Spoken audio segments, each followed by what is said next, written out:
Assalamu alaikum wa rahmatullahi ta'ala wa barakatuh. Depuis l'émergence de la Dawa en Côte d'Ivoire, les prédicateurs chrétiens de l'interreligieux sont en ébullition. Les chrétiens n'arrivent plus à se tenir tranquilles.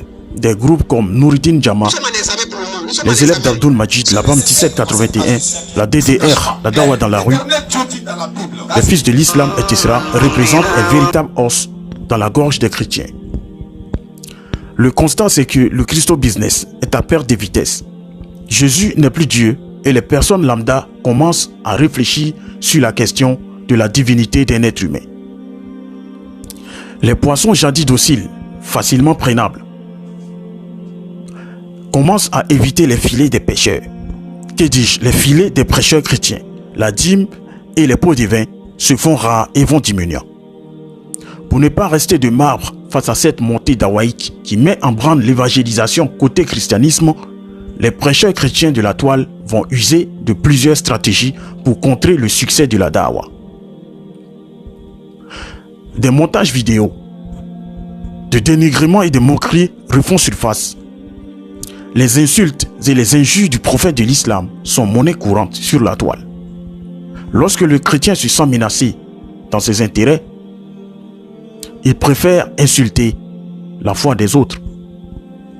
L'une des méthodes les plus prisées par les prédicateurs chrétiens, c'est de faire passer l'islam ou les musulmans pour ridicule tout en tripatouillant non seulement les versets bibliques mais aussi ceux coraniques. Vous trouverez dans des prêches chrétiens des versets complètement tirés hors contexte pour en faire un prétexte de dénigrement des musulmans. C'est sur ce cas particulier que nous allons nous focaliser, notre étude qui va suivre. Ici, il va s'agir du cas d'un prêcheur chrétien, d'un prédicateur chrétien du nom de Thierry le Russophone, qui, à mon avis, est doué dans l'art de la décontextualisation des Saintes Écritures. À la question posée, un jeune homme au prêcheur chrétien du nom de Thierry le Russophone de savoir par quel verset biblique ou coranique il a été dit que les musulmans vont en enfer. Ce prêcheur chrétien, ce prédicateur chrétien va utiliser des versets bibliques et coraniques complètement sortis de leur contexte pour vouloir cribler les musulmans comme le froment. Nous allons donc lui répondre et le corriger sur le texte d'Ézéchiel 8 qu'il a lu avec ses ouailles, avec ses suiveurs, et lui montrer qu'il a eu tort de cibler les musulmans à travers ces versets. Écoutons-le. Bonsoir mon petit. Tout à l'heure, tu es passé le micro. Si tu es venu pour une compréhension, tu vas poser ta question. Mon frère, il va t'aider. Parce qu'on a dit que tous les musulmans vont en enfer. Sans doute peut-être, c'est un petit musulman, ça t'a choqué. Là, tu es venu aussi pour nous prouver qu'on ment. Là aussi, ça sera dans le Coran. On est d'accord, non, mon petit? Ok, je passe le micro. Bonsoir. Mon petit, bonsoir. Tout à l'heure, vous allez dire que toutes les musulmans iront en enfer. Vous avez quel tour dans la Bible ou dans votre livre pour dire que tous les musulmans iront en enfer?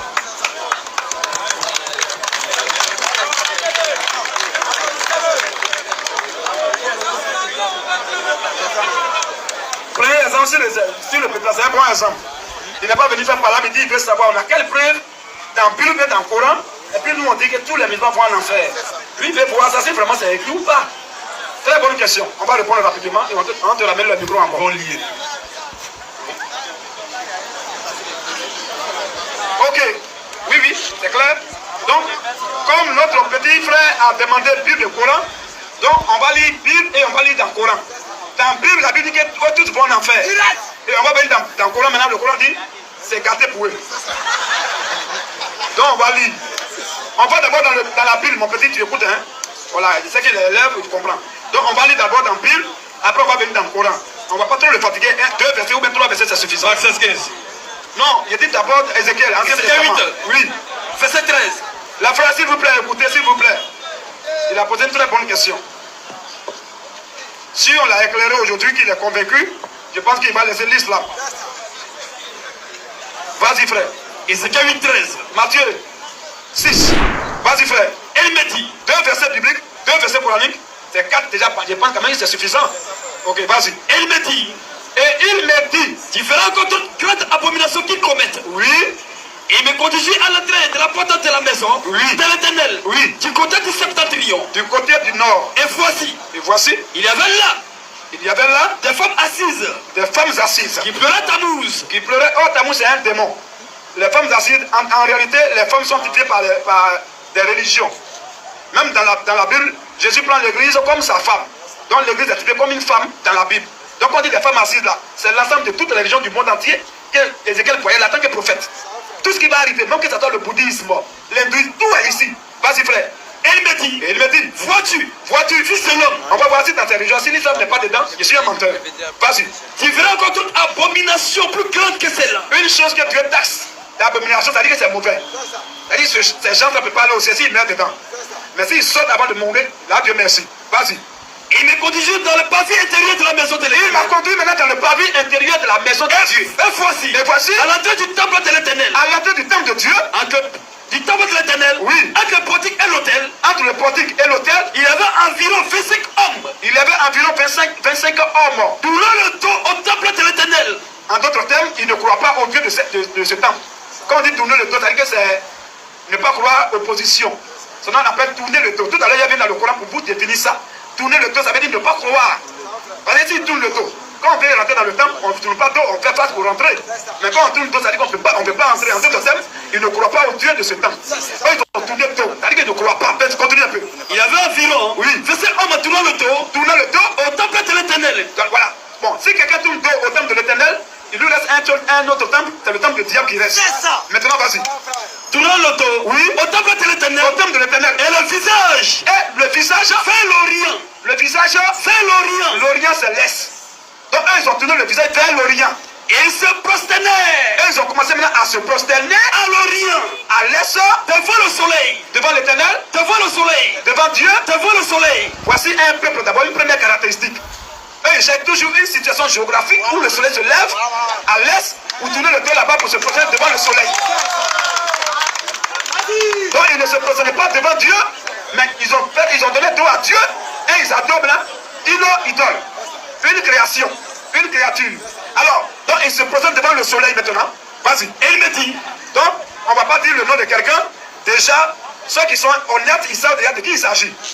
Ça, même l'enfant, il comprend déjà, il commence à comprendre déjà. On sait qui se procède devant le soleil, tout le monde sait ça. Continue un peu. et il me dit, Et il me dit, vois-tu, vois-tu, fils de l'homme, est-ce trop peu être trop peu pour la maison de Judas de commettre les abominations de commettre de telles abominations qu'ils commettent ici? C'est-à-dire que Dieu t'accepte d'abomination. C'est péché, c'est pas bon. Vas-y. Faut-il encore qu'ils remplissent le pays de violence? Faut-il encore qu'ils remplissent le pays de Violence. Quand on dit pays, ne pas dire c'est un pays. Non, c'est pas un pays en réalité physique. Mais c'est le monde entier. Ils remplissent l'humanité, le monde entier est pris aussi comme pays devant Dieu. Donc ils prennent tout le monde entier, ils remplissent le monde entier de violence. Pas de paix, pas de tolérance, mais de violence. On sait c'est qui. Continue un peu. Et qui ne cesse de m'irriter. Et Dieu dit, il ne cesse de me mettre en colère. Voici, Voilà, Dieu dit, voici. ils approchent le rameau Ils approchent le rameau. de l'année. Ils approchent le rameau. De l'année. Ça veut dire quoi? Les gens pensent que c'est un rameau de palmier, c'est pas ça. En d'autres termes, ils mettent l'eau dans leur narine comme ça. Voilà. Ils approchent le rameau de leur nez. Quel peuple qui fait ça dans l'adoration? Le petit, il sait ça. Chrétien ne prend pas l'eau pour mettre dans sa narine. Jamais. Quand il prie. Chrétien ne prie même pas à Esseni Kata. Jamais. On sait c'est qui il s'agit. C'est ça. Continue un peu. Moi aussi, Moi aussi. j'agirai avec fureur. Je vais agir avec colère. Mon œil sera sans pitié. Mon œil sera sans pitié. Et je n'aurai point de miséricorde. Et je ne vais même pas avoir miséricorde. Quand ils crieront Quand ils vont crier, à haute voix, ils vont crier doucement. à haute voix, À voix basse. à haute voix, Allez voir. Ce chrétien a une très mauvaise lecture des versets du livre d'Ézéchiel. Peut-être le fait-il exprès pour atteindre les musulmans, ou peut-être qu'il ne maîtrise pas les chronologies bibliques, ou bien soit il a voulu tromper cet enfant, soit peut-être que c'est lui-même qui ne connaît rien de ce qui se passe dans ses livres, et donc il prend ses illusions pour la vérité. Et ses suiveurs qui ne font que crier en chœur derrière lui, Amen, comme les femmes qui pleurent Tammuz pour l'encourager. Parce que lorsque nous allons situer tous ces versets qu'il a cité dans son contexte, immédiatement les gens vont se rendre compte que ce prêcheur est un parfait ignorant ou un fieffé menteur. Quel est donc le contexte général de ces versets? Quel est le contexte historique dans lequel se placent ces versets, ces événements? Où et quand situe-t-on ces événements et de qui ou de quoi s'agit-il? C'est la question qu'on doit se poser. Il ne suffit pas de suivre ou d'écouter bêtement des prêcheurs qui n'ont jamais rien appris de la Bible venus parler de la Bible. Ézéchiel se situe historiquement 600 ans avant Jésus-Christ. Donc les faits se déroulent 600 ans avant Jésus-Christ.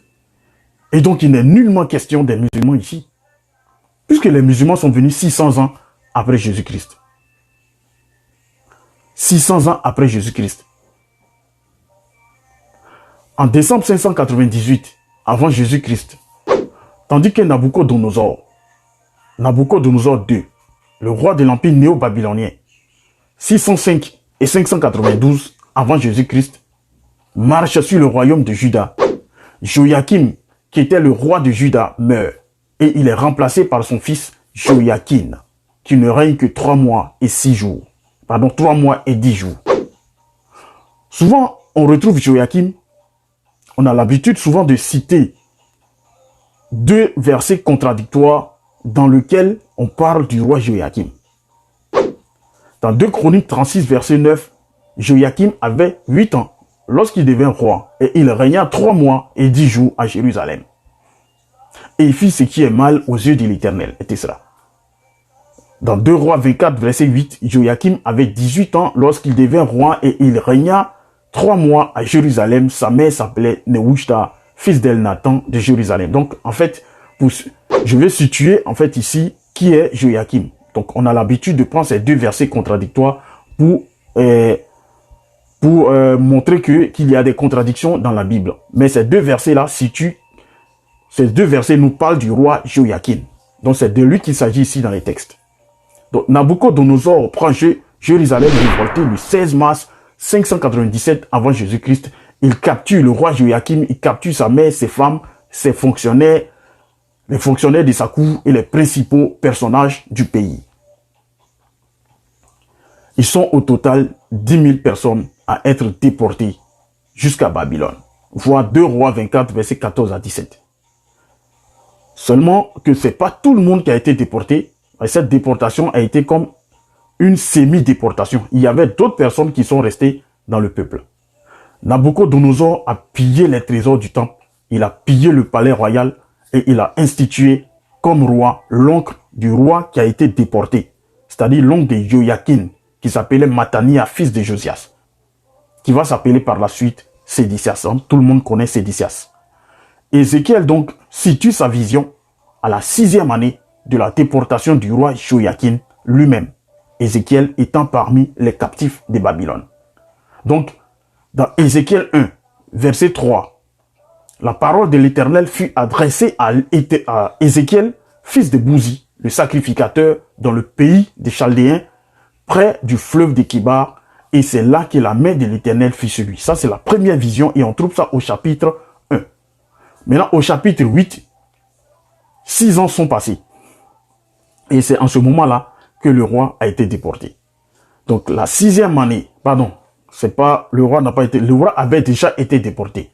La 6e année, le 5e jour du 6e mois, comme j'étais dans ma maison et que les anciens de Juda étaient assis devant moi, la main du Seigneur de l'Éternel tomba sur moi. Donc, Ézéchiel, c'est à la 6e année de la déportation qu'il a eu sa 2e vision. Donc, le prophète Ézéchiel est transporté en esprit dans le temple à Jérusalem. Il sera témoin de 3 cérémonies païennes. D'abord, il voit une idole qui a été érigée à la porte du parvis intérieur du temple. On voit ça au verset 5 à 6, c'est-à-dire Ézéchiel 8, verset 5 à 6. Et il me dit, fils de l'homme, lève les yeux du côté du septentrion. Ça, c'est l'esprit qui lui dit ça. Lève les yeux du côté du septentrion. J'ai levé les yeux du côté du septentrion. Et voici cette idole de la jalousie était au septentrion de la porte de l'autel à l'entrée. Et il me dit, fils de l'homme, vois-tu ce qu'ils font, les grandes abominations que commet ici la maison d'Israël, pour que je m'éloigne de mon sanctuaire. Mais tu verras encore d'autres grandes abominations. Donc ici, le texte nous dit que les abominations dont est témoin le prophète Ézéchiel sont l'œuvre de la maison d'Israël. Donc Ézéchiel sera témoin de 3 grandes abominations, de 3 cérémonies païennes célébrées dans le temple et aux alentours du temple par les mêmes Israélites.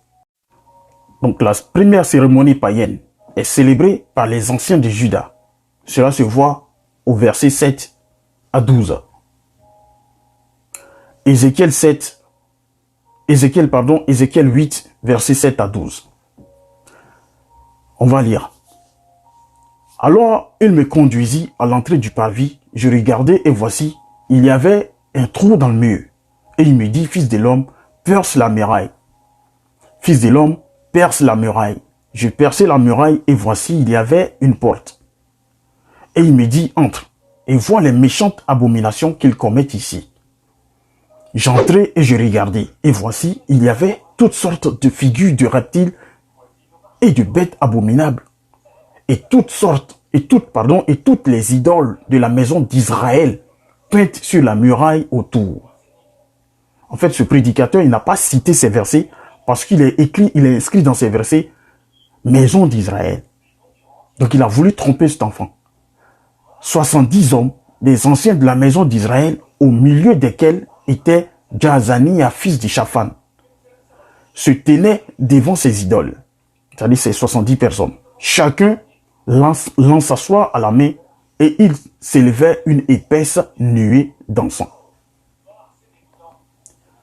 Et il me dit, fils de l'homme, vois-tu ce qu'ils font dans les ténèbres, les anciens de la maison d'Israël, chacun dans sa chambre, plein de figures, car ils disent, l'Éternel ne nous voit pas.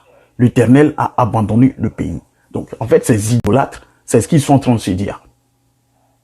Donc, il inscrit, on dit, les 70 hommes qu'Ézéchiel voit dans ses chambres secrètes et obscures sont bien des Israélites. Et Thierry n'a pas pris ce verset parce qu'au verset 11, c'est clairement marqué 70 hommes des anciens de la maison d'Israël. Donc, pour camoufler cette chose et accuser les musulmans, il n'a pas cité, il n'est pas allé au verset 11. Déjà, du temps de Moïse, il est parlé quelquefois de 70 hommes appelés à représenter le peuple. Donc, ce sont ces 70 hommes qui sont restés. On peut consulter les textes qui en parlent dans Exode 24, verset 1, où Dieu dit à Moïse, monte vers l'Éternel, toi et Aaron, Nadab, Abihu et 70 des anciens d'Israël. Et vous vous prosternerez de loin. On trouve aussi ça dans Nombre 11, verset 16. L'Éternel dit à Moïse, assemble auprès de moi 70 hommes des anciens d'Israël, de ceux que tu connais comme anciens du peuple, et ayant autorité sur lui, amène-les à la tente d'assignation qu'ils s'y présentent avec toi. Donc c'est l'origine des 70 personnes. Mais ici, dans le livre d'Ézéchiel, ces 70 personnes sont devenues des idolâtres. Et ils se cachent dans des chambres pour adorer des figures. Donc, en gros, la vision ici situe ces 70 personnes qui représentent le peuple. Donc, il va sans dire que si ces 70 personnes qui représentent le peuple sont devenues des idolâtres, c'est que c'est tout le peuple qui est devenu idolâtre. Dans sa vision, Ézéchiel reconnaît un et désigne par son nom. Jaazania, fils de Shaphan. Par là, il veut nous faire voir à quel point le venin de l'idolâtrie avait pénétré la masse du peuple. Shaphan, ici, Shaphan est le père de cet homme qu'Ézéchiel voit. Et alors que Shaphan avait été l'un des ministres du roi Josias, et on sait que Josias était un roi pieux. Shaphan, le père de celui qu'Ézéchiel voit actuellement ici dans ce verset, il est en train d'adorer les idoles. Alors que son père avait travaillé à extirper les idoles dans 2 Rois 22, verset 3. Et c'était un membre d'une pareille famille qui donnait l'exemple de l'infidélité au Dieu d'Israël. Dans la seconde cérémonie que voit Ézéchiel est célébrée par des femmes du peuple. Et c'est ce verset que Thierry il a pris. Il pleurait, oh Tammuz c'est un démon. Les femmes assises, en réalité, les femmes sont typées par des religions. Même dans la Bible, Jésus prend l'église comme sa femme. Donc l'église est typée comme une femme dans la Bible.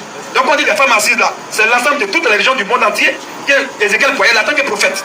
Tout ce qui va arriver, même que ce soit le bouddhisme, l'hindouisme, tout est ici. Vas-y frère. Et c'est même ici, c'est toujours les femmes israélites. Du verset 13 au verset 15. On va lire ça. Ézéchiel 8, verset 13 à 15. Et il me dit, tu verras encore d'autres grandes abominations qu'ils commettent. Et il me conduisit à l'entrée de la porte de la maison de l'Éternel du côté du septentrion. Et voici, il y avait là des femmes assises qui pleuraient Tammuz. Alors que dans cette vision, Dieu montre une autre scène d'idolâtrie. Pour la faire contempler à Ézéchiel, l'Esprit le conduit à la porte septentrionale du parvis extérieur. Et ce sont cette fois des femmes qui sont les coupables. Ce sont des femmes qui sont les coupables. C'est elles qui célèbrent devant le portique de ce parvis une cérémonie idolâtre. Donc dans cette cérémonie, les femmes sont assises en signe de deuil. Elles célèbrent par de bruyantes lamentations la mort du dieu Tammuz. Ici, Thierry dit que ces femmes-là représentent toutes les religions du monde. Je me demande d'où est-ce qu'il tire cette interprétation infantile et fallacieuse. Ces femmes qu'on voit ici, dans ce passage, ce sont des femmes israélites et rien d'autre, qui s'adonnent aussi à l'idolâtrie. Parce que les autres peuples étaient considérés comme des idolâtres. Mais si l'Éternel met l'accent sur des femmes ici, c'est parce que ce sont des Israélites. Donc, ces femmes israélites, elles s'adonnent aussi à l'idolâtrie. En célébrant Tammuz, qui est une idole babylonienne, le dieu de la végétation du printemps. Des femmes avec des cheveux en désordre, d'autres avec des têtes rasées, d'autres se meurtrissant la poitrine, donnant les signes d'une violente consternation, d'une violente complainte. Elles erraient dans les rues, comme cherchant quelqu'un, ou se tenaient en cercle autour d'un catafalque sur lequel se trouvait un sarcophage destiné à recevoir la statue en bois peint qui représentait le corps du dieu Tammuz. Donc les femmes là, elles étaient en train de se plaindre, se lamenter, comme si elles avaient perdu leur fils. Donc le mort était pleuré, c'est-à-dire le dieu Tammuz était pleuré pendant plusieurs jours, puis inhumé. Ce culte qu'on voit ici, célébré par les femmes, avait été adopté par les femmes israélites. Et elles avaient l'audace de le célébrer tout juste à l'entrée du parvis de l'Éternel. Cette localité est celle que désigne ici l'expression à l'entrée de la porte de l'Éternel, de la maison de l'Éternel. En d'autres termes, ils ne croient pas au Dieu de ce temps. Quand on dit tourner le dos, ça veut dire que c'est ne pas croire aux positions. Sinon on appelle tourner le dos. Tout à l'heure, il y avait dans le Coran pour vous définir ça. Tourner le dos, ça veut dire ne pas croire. On dit tourne le dos. Quand on veut rentrer dans le temple, on ne tourne pas le dos, on fait face pour rentrer. Mais quand on tourne le dos, ça veut dire qu'on ne peut pas entrer. En d'autres termes, ils ne croient pas au Dieu de ce temps. Quand ils ont tourné le dos, ça veut dire qu'ils ne croient pas. Continue un peu. Il y avait environ, oui, on m'a tourné le dos au temple de l'Éternel. Donc voilà. Bon, si quelqu'un tourne le dos au temple de l'Éternel, il lui reste un autre temple, c'est le temple du diable qui reste. C'est ça. Maintenant, vas-y. Tournant le dos, oui, au temple de l'Éternel. Au temple de l'Éternel. Et le visage. Et le visage vers l'Orient. Le visage vers l'Orient. L'Orient, c'est l'Est. Donc, eux, ils ont tourné le visage vers l'Orient. Et ils se prosternaient. Et ils ont commencé maintenant à se prosterner à l'Orient, à l'Est, devant le soleil, devant l'Éternel, devant le soleil, devant Dieu, devant le soleil. Voici un peuple d'abord, une première caractéristique. Eux, j'ai toujours une situation géographique où le soleil se lève à l'Est, où tourner le dos là-bas pour se prosterner devant le soleil. Donc la troisième cérémonie se fait par les sacrificateurs. Ici, ce sont même les sacrificateurs qui sont accusés ici. C'est eux qui s'adonnent au verset 16 à 18 à des abominations. Mais notre ami Thierry, le russophone, dit qu'il s'agit des musulmans. Malheureusement. On va donc le voir de plus près pour relever ces faussetés. Ézéchiel 8, verset 16 à 18. Et il me conduisit dans le parvis intérieur de la maison de l'Éternel, et voici, à l'entrée du temple de l'Éternel, entre le portique et l'autel, il y avait environ 25 hommes, tournant le dos au temple de l'Éternel et le visage vers l'Orient, et ils se prosternaient à l'Orient devant le soleil. Ici, Thierry dit qu'il s'agit des musulmans. On va montrer tout de suite qu'il ne s'agit pas des musulmans. Donc, c'est la troisième forme d'idolâtrie, le culte du soleil. Donc, l'Esprit a transporté Ézéchiel et lui a montré cette chose.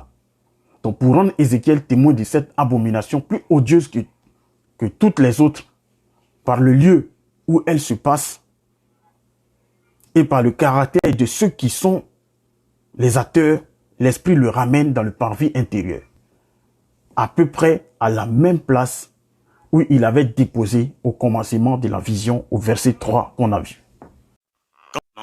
Quand on entend ce prêcheur, on se rend compte qu'il invente des interprétations qui n'ont absolument rien à voir avec le contexte des versets. Absolument rien à voir. Peut-être tient-il cela de son mentor Branham, son faux prophète Branham, on ne sait jamais.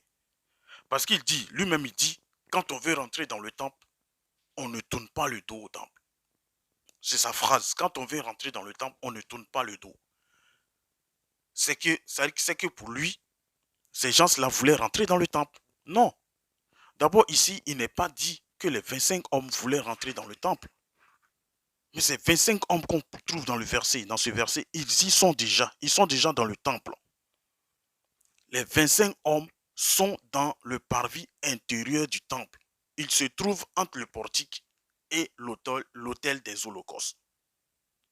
On trouve cet endroit d'abord avant de trouver l'endroit qu'on appelle le Saint et ensuite le Saint des Saints.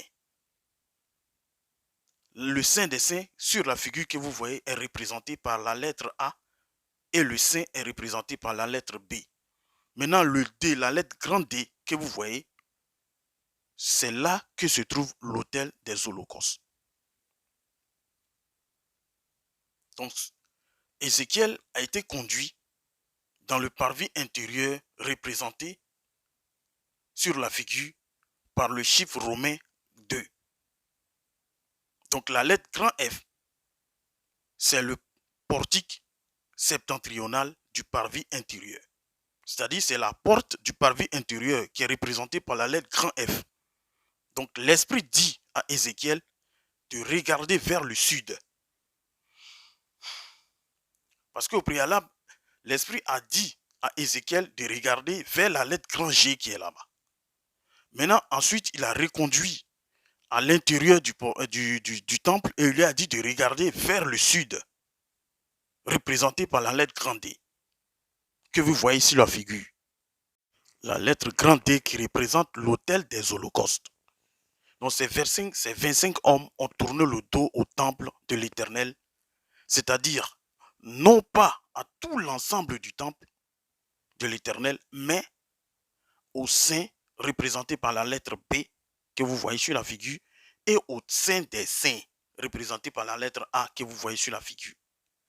Donc en gros, ces 25 hommes ont une place spéciale à l'intérieur du temple. Donc, du voisinage du portique, il voit en regardant vers le sud 25 hommes placés entre la porte du temple et l'autel des holocaustes. Ici, ces 25 hommes, ce sont des sacrificateurs. Et pourquoi nous disons que ce sont des sacrificateurs?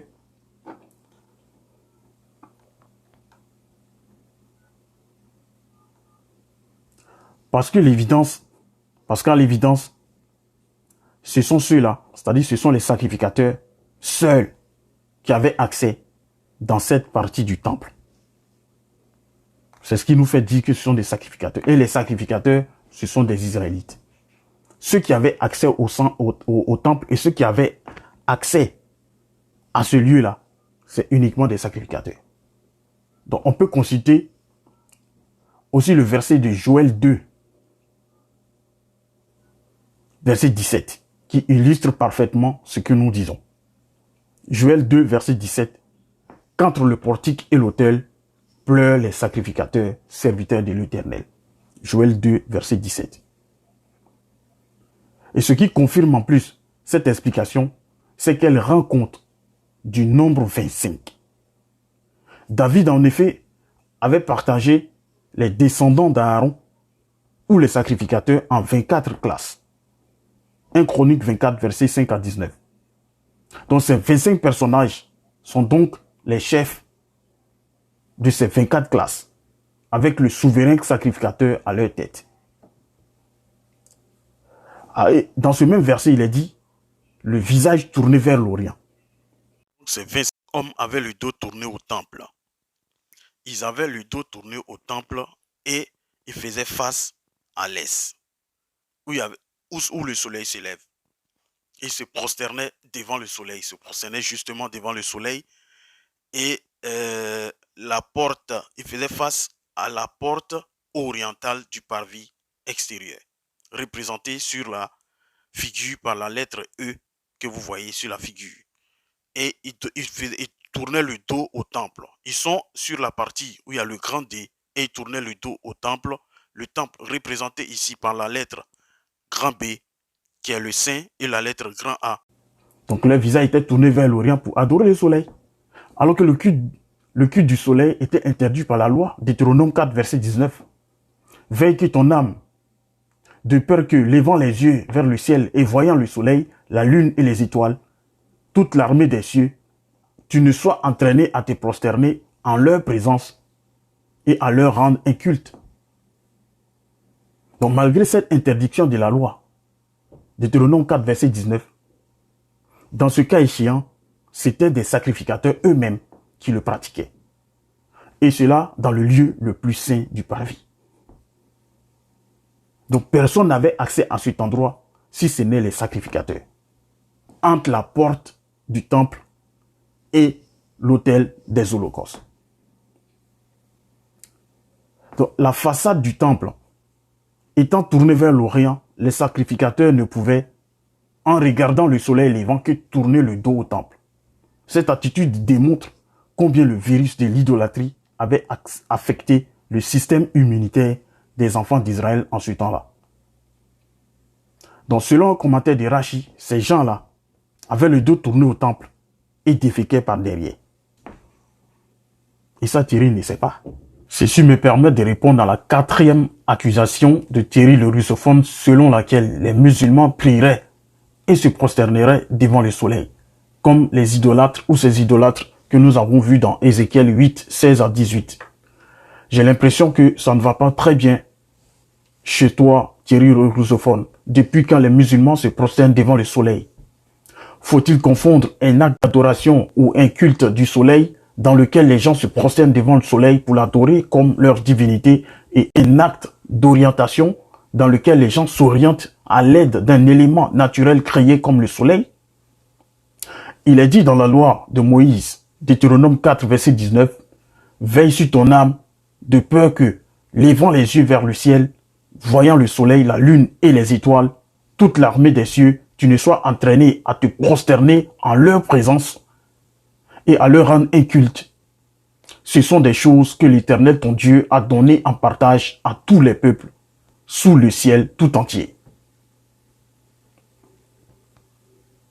Il est aussi écrit, il est aussi dit dans le Coran, dans la sourate 41, verset 37, « Parmi ces merveilles sont la nuit et le jour, le soleil et la lune. Ne vous prosternez ni devant le soleil, ni devant la lune, mais prosternez-vous devant Allah qui les a créés, si c'est lui que vous adorez. » Donc, malgré ces deux injonctions,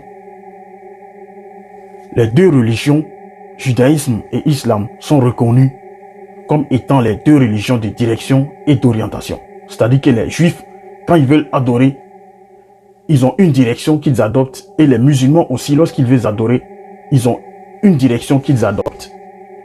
Donc, comment les juifs s'orientent-ils et comment les musulmans s'orientent-ils? Y a-t-il une orientation pour les chrétiens, pour le christianisme? C'est ce qu'on va voir. Mais on va d'abord voir le cas du judaïsme. Dans le Talmud Jérusalem, Talmud de Jérusalem, Berakot 4-5, il a été dit, celui qui est aveugle et celui qui ne peut pas déterminer les directions devrait avoir à l'esprit de prier le ciel. Donc malgré ça, si tu es aveugle ou bien si tu n'es pas capable de déterminer ta direction, tu dois quand même prier. Dans 1 Roi 8, verset 44, quand ton peuple sortira pour combattre son ennemi, ça maintenant il y a une condition. En suivant la voie que tu lui auras prescrite, s'ils adressent à l'Éternel des prières, les regards tournés vers la ville que tu as choisie et vers la maison que j'ai bâtie à ton nom. Ça c'est Salomon qui parle comme ça. Donc ici, par rapport à ce verset, ceux qui prient en dehors de la terre d'Israël tournent leur visage vers la terre d'Israël. Ils cherchent où se trouve la terre d'Israël. Ils s'orientent vers la terre d'Israël. Par rapport à cette raison, il y a 1 Roi 8, verset 48. Donc ils prieront à travers leur pays que tu as donné à leurs ancêtres. Maintenant, ceux qui prient en terre d'Israël, que font-ils? Il est dit dans ce Talmud-là, ceux qui prient en terre d'Israël se tournent vers Jérusalem. Quelle en est la raison? 2 Chroniques 6, verset 34. Ils te prieront par le biais de cette ville que tu as choisie. Et ceux qui prient à Jérusalem, que font-ils? Il a dit que ceux qui prient à Jérusalem tournent leur visage vers le mont du temple. Ils tournent leur visage vers le mont du temple, comme il est dit dans 1 Roi 8, verset 48. Et le temple que j'ai bâti pour ton nom, que j'ai bâti à ton nom. Maintenant, ceux qui prient sur le mont du temple, que font-ils? Ceux-là, ils tournent leur visage vers le Saint des Saints. Quelle en est la raison? 1 Roi 8, verset 30. Ils prieront ce lieu et tu entendras à ta demeure au ciel, tu entendras et pardonneras. Donc vers le Saint des Saints. Maintenant, ceux qui se tiennent au nord feront face au sud. Ceux qui se tiennent au sud feront face au nord et ceux qui se tiennent à l'est feront face à l'ouest. Ceux qui se tiennent à l'ouest feront face à l'est. C'est ce que dit le Talmud de Jérusalem, Berachot 4, 5. Donc il s'avère que tout Israël prie vers un seul endroit. Même s'ils se trouvent à des milliers de kilomètres, ils doivent s'orienter vers la terre d'Israël. C'est ce qui est écrit en Ésaïe 56, verset 7. Car ma maison sera appelée une maison de prière pour tous les peuples. Donc en gros, les enfants d'Israël ont une direction vers laquelle ils se tournent pour prier. Et cette direction, c'est le temple. Pour le cas maintenant des musulmans, où est-ce que les musulmans doivent se tourner? Parce que dans le langage, on ne dit pas que les musulmans se prosternent devant le soleil. Impossible. Mais on dit plutôt que les musulmans s'orientent à l'aide du soleil. On s'oriente à l'aide du soleil et on s'oriente à l'aide d'autres choses. On s'oriente vers quoi à l'aide du soleil? Maintenant, Allah va parler. On tourne nos visages vers la mosquée sacrée, comme le stipule les versets coraniques suivants. Sourate 2, verset 144. Certes, nous te voyons tourner le visage en tous les sens, en tous sens dans le ciel. Nous te faisons donc orienter vers une direction qui te plaît. Tourne donc ton visage vers la mosquée sacrée. Où que vous soyez, tournez-y vos visages. Certes, ceux à qui le livre a été donné savent bien que c'est la vérité venue de leur Seigneur. Et Allah n'est pas inattentif à ce qu'ils font. Donc, que les musulmans se tournent vers la mosquée sacrée, cela n'est pas une chose étrange pour les Juifs qui déjà se tournent vers le temple de Jérusalem. Sourate 2, verset 150. Et d'où que tu sortes, tourne ton visage vers la mosquée sacrée. Et où que vous soyez, tournez-y vos visages, afin que les gens n'aient pas d'argument contre vous, sauf ceux d'entre eux qui sont de vrais injustes, comme Thierry le Russophone. Allah avait déjà parlé de vous, de ces gens d'hommes-là, ces gens qui tripatouillent les Écritures. Ne les craignez donc pas, mais craignez-moi pour que je parachève mon bienfait à votre égard et que vous soyez bien guidés. Dans la sourate 6, verset 96, Allah dit ceci. Fendeur de l'aube, ça il va parler maintenant du soleil. Fendeur de l'aube, du rôle du soleil pour les humains, il a fait de la nuit une phase de repos, le soleil et la lune pour mesurer le temps. Voilà l'ordre conçu par le puissant, l'omniscient. Y a-t-il une orientation pour les chrétiens, pour le christianisme?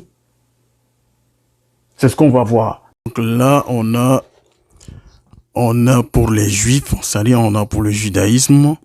Bon, en gros, ici, on avait pour l'islam, comment les musulmans s'orientent.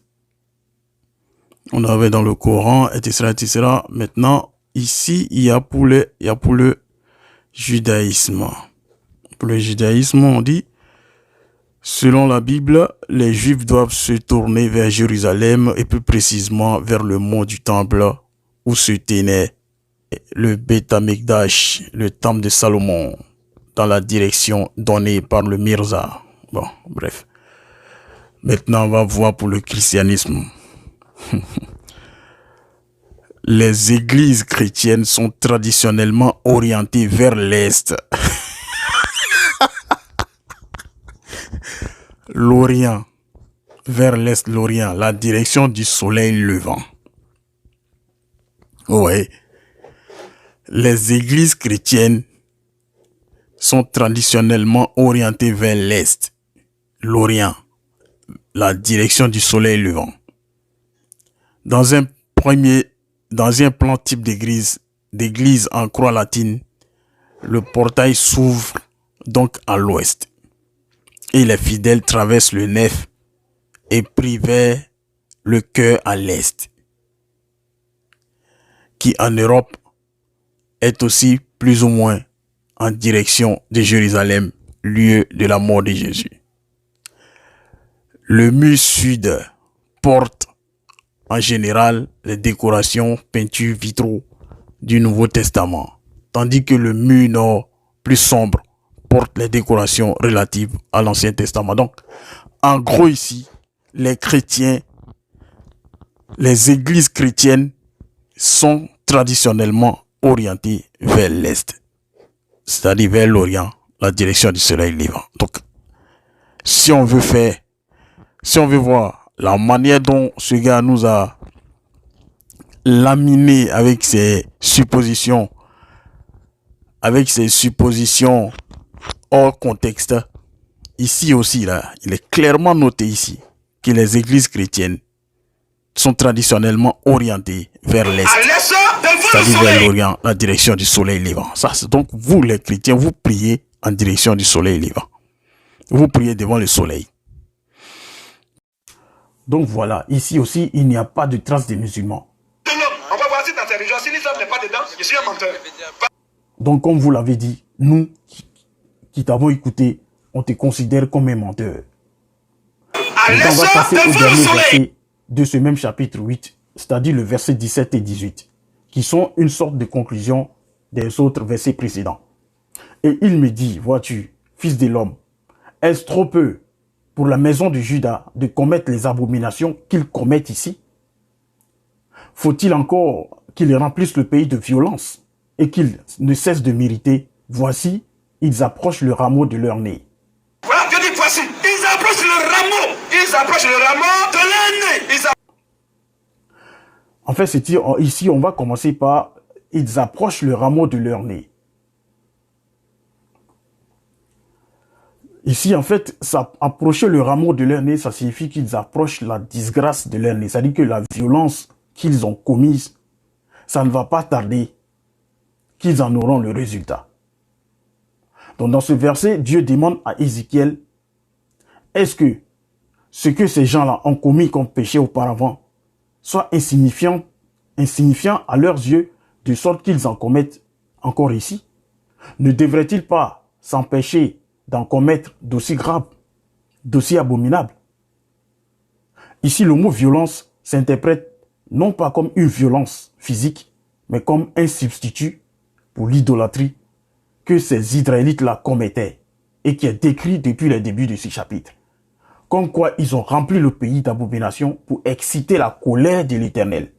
Par conséquent, l'Éternel agira avec colère.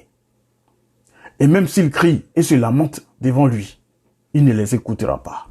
C'est ce que le verset, c'est ce que ça signifie. Donc il a dit, as-tu vu, fils de l'homme, est-ce trop peu pour la maison d'Israël, pour la maison de Juda, de faire des abominations qu'ils ont faites ici? Donc, conclusion, avec un peu d'exégèse, nous avons détruit les préjugés de ce prêcheur chrétien qui croit avancer dans l'obscurité des livres sacrés avec une lampe déjà éteinte. Il a suffi un tant soit peu de placer les versets qu'il a utilisés dans leur contexte historique pour montrer qu'il a commis lui-même des abominations plus graves que celles décrites dans ce chapitre. Ézéchiel 8 décrit trois grandes abominations, trois formes d'idolâtrie commises par les enfants d'Israël après la déportation du roi Joachim et sa suite. Ceux des Israélites qui sont restés en arrière à Jérusalem se sont adonnés à toute forme d'idolâtrie, à toute forme d'abomination. Trois formes d'idolâtrie sont décrites dans ce chapitre. Le temple de l'Éternel étant aussi affecté et infecté par ces abominations, l'Éternel Dieu a décidé de retirer sa gloire et de détruire le pays. Nulle part il n'est parlé de l'islam ou d'une autre religion dans ces versets, comme l'a stipulé Thierry le menteur. Je suis un menteur. Je suis un menteur. Je suis un menteur.